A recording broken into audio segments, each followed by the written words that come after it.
എൻ്റെ പേര് റബി. എൻ്റെ മകൻ ആൽഫിൻ മോന് വേണ്ടിയിട്ടാണ് ഞാൻ ഈ സാക്ഷ്യം പറയുന്നത്. എല്ലാ മക്കൾക്കും പല്ല് വരും, പല്ല് പറഞ്ഞു പോകും, അത് കഴിഞ്ഞിട്ട് പുതിയ പല്ല് വരും. മോന് ഈ മുൻവശത്തെ ഒരു പല്ല്, പാൽപ്പല്ല് ഒരെണ്ണം പറഞ്ഞു പോയിരുന്നില്ല. അപ്പോൾ ഡോക്ടറെ കാണിച്ചു. ഞാൻ 12ാമത്തെ വയസ്സിലെ കൊണ്ട് കാണിച്ചത്. അപ്പോൾ ഡോക്ടർ പറഞ്ഞു അതിൻ്റെ അടിയിൽ പല്ലുണ്ടെങ്കിൽ മാത്രം അത് പറിച്ചാൽ മതി, അപ്പോൾ ഒന്ന് നമുക്ക് എക്സ്റേ എടുത്ത് നോക്കാമെന്ന്. അപ്പോൾ നോക്കിക്കഴിഞ്ഞപ്പോൾ അതിൻ്റെ അടിയിൽ കൂടി ഒരു എസ് ആകൃതിയിലൊരു പല്ലുണ്ട്, അതിൻ്റെ മുകളിലും ഉണ്ട്. ഈ എസ് ആകൃതി കിടക്കുന്ന പല്ലാണോ എന്താണോ എന്ന് അറിയത്തില്ല. നമുക്ക് വെയിറ്റ് ചെയ്യാമെന്ന് പറഞ്ഞു. എന്നിട്ട് 2023 മെയ് മാസത്തിൽ തന്നെ അതങ്ങ് പറിച്ചു കളഞ്ഞു. എന്നിട്ട് 6 മാസം കഴിയുമ്പോൾ ഒരുപക്ഷെ മുകളിൽ നിൽക്കുന്ന പല്ല് താഴോട്ട് ഇറങ്ങി വരാൻ സാധ്യതയുണ്ട്, നമുക്ക് വെയിറ്റ് ചെയ്യാമെന്ന് പറഞ്ഞു. പക്ഷേ വന്നില്ല. 1 വർഷം കാത്തുന്നു. അങ്ങനെ 2024 വീണ്ടും ഡോക്ടറെ അടുത്ത് പോയി. അന്നേരം സ്കാൻ ചെയ്തപ്പോഴും അതെന്താണെന്നറിയില്ല, നമുക്കത് കീറിക്കളയാമെന്ന് പറഞ്ഞു. വേറൊരു ഡോക്ടറെ കാണണം എന്നൊക്കെ പറഞ്ഞെങ്കിലും ഡോക്ടർ തന്നെ കീറിക്കളഞ്ഞു വന്നു. എന്നിട്ട് ഈ പല്ല് താഴോട്ട് ഇറങ്ങി വരുന്നില്ല. 6 മാസം വീണ്ടും വെയിറ്റ് ചെയ്തു.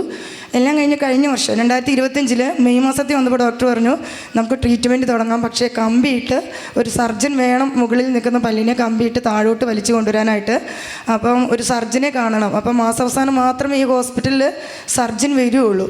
മെയ് മാസത്തിൽ ഡോക്ടർ പറഞ്ഞു ഈ മാസം അവസാനം വരുന്നുണ്ട്, ഒന്ന് കണ്ട് ഡോക്ടറായിട്ടൊന്ന് സംസാരിക്കാൻ പറഞ്ഞു. പറഞ്ഞ സമയത്ത് ആ ഡോക്ടറും പറഞ്ഞു ഇത് ട്രീറ്റ്മെൻറ്റ് തുടങ്ങേണ്ട സമയം അധികമായി, ഒരുപാട് അകലെ മുകളിലാണ്, കോംപ്ലിക്കേറ്റഡ് ആണ് മുകൾ ഭാഗം ആയതുകൊണ്ട്. അതുകൊണ്ട് പല്ലിന് എല്ലാം ഇങ്ങോട്ട് വലിച്ചു കെട്ടണമെങ്കിൽ വേരുകൾക്കൊക്കെ ബലം ഉണ്ടോ എന്ന് നോക്കണം എന്ന് പറഞ്ഞു. അത് വേണ്ടി സ്പെഷ്യൽ ഒരു സ്കാനിങ് കൂടെ എഴുതി തന്നു. അത് ചെയ്തിട്ട് വന്നു. അപ്പം ഇനി നിങ്ങൾ തീരുമാനിച്ചിട്ട് വരിക, നല്ല എമൗണ്ട് ആവും ഈ ട്രീറ്റ്മെൻറ്റ് തുടങ്ങാനായിട്ട്. അതുകൊണ്ട് നിങ്ങളൊന്ന് പോയി തീരുമാനിച്ചിട്ടൊക്കെ വരൂ. ഞാനിനി ജൂൺ മാസം ലാസ്റ്റാണ് ഇവിടെ വരുന്നത്. അങ്ങനെ തീരുമാനിച്ചിട്ട് വരാൻ പറഞ്ഞു. മെയ് മാസത്തിൽ പറഞ്ഞു വിട്ടു. അപ്പോൾ ഞാൻ മോനോട് പറഞ്ഞു, മോനെ എല്ലാവർക്കും ഫ്രീ ആയിട്ട് തമ്പുരാൻ കൊടുക്കുന്നൊരു കാര്യമാണ്, ഇതെന്താ മോന് മാത്രം ഇങ്ങനെ? അതുകൊണ്ട് നീ നന്നായിട്ട് ഈശോയോട് പ്രാർത്ഥിച്ചോ, ഈശോ വിചാരിച്ചാൽ നടക്കാത്ത കാര്യമൊന്നുമില്ലാന്ന്. 1 മാസം മോനുണ്ട് എന്ന് പറയുകയാണ്. അങ്ങനെ അവൻ പ്രാർത്ഥിക്കാൻ തുടങ്ങി. എല്ലാ ദിവസവും കണ്ണാടിയുടെ മുന്നിൽ പോയി നിൽക്കും. എന്നിട്ട് എല്ലാ ശനിയാഴ്ച ലൈവ് ഇവിടെ നിന്ന് പ്രക്ഷേപണം ചെയ്യുന്ന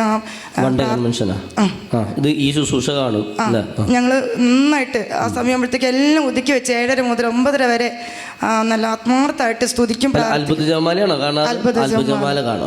അങ്ങനെ കാണുന്ന സമയത്ത് ഇങ്ങനെ പറഞ്ഞു, പല്ല് സംബന്ധമായിട്ടൊരു സർജറിക്ക് വേണ്ടി ഒരുങ്ങുന്ന ഒരാളെ ദൈവം അനുഗ്രഹിക്കുന്നുണ്ടെന്ന്. അപ്പോൾ മോൻ പറഞ്ഞു അത് എന്നെ തന്നെയാണ്. അപ്പം മോൻ 9ാം ക്ലാസ്സിലാണ് പഠിക്കുന്നത്, സ്കൗട്ടിന് ചേർന്നിട്ടുണ്ട്. അതിൻ്റെ ക്യാമ്പ് ജൂൺ ലാസ്റ്റിലേക്ക് 7 തവണ മാറ്റിവെച്ച ക്യാമ്പ് ഈ ജൂൺ ലാസ്റ്റിൽ ഡോക്ടറെ കാണണമെന്ന് പറഞ്ഞ ആ ദിവസത്തേക്ക് വന്നു. അപ്പം ഞാൻ മോനോട് പറഞ്ഞു ഇത് ദൈവത്തിന് അത്ഭുതം പ്രവർത്തിക്കാനുള്ളൊരു അവസരമാണ്, മോൻ നന്നായി പ്രാർത്ഥിച്ചു കഴിഞ്ഞാൽ തമ്പുരാൻ എന്തായാലും പല്ല് തരും എന്ന് പറഞ്ഞു. അങ്ങനെ അവൻ ക്യാമ്പിന് പോയി, ഡോക്ടറെ കണ്ടില്ല. പിന്നെയും ഞങ്ങൾ ഈ 7:30 ഈ ശുശ്രൂഷയിൽ പങ്കെടുക്കും.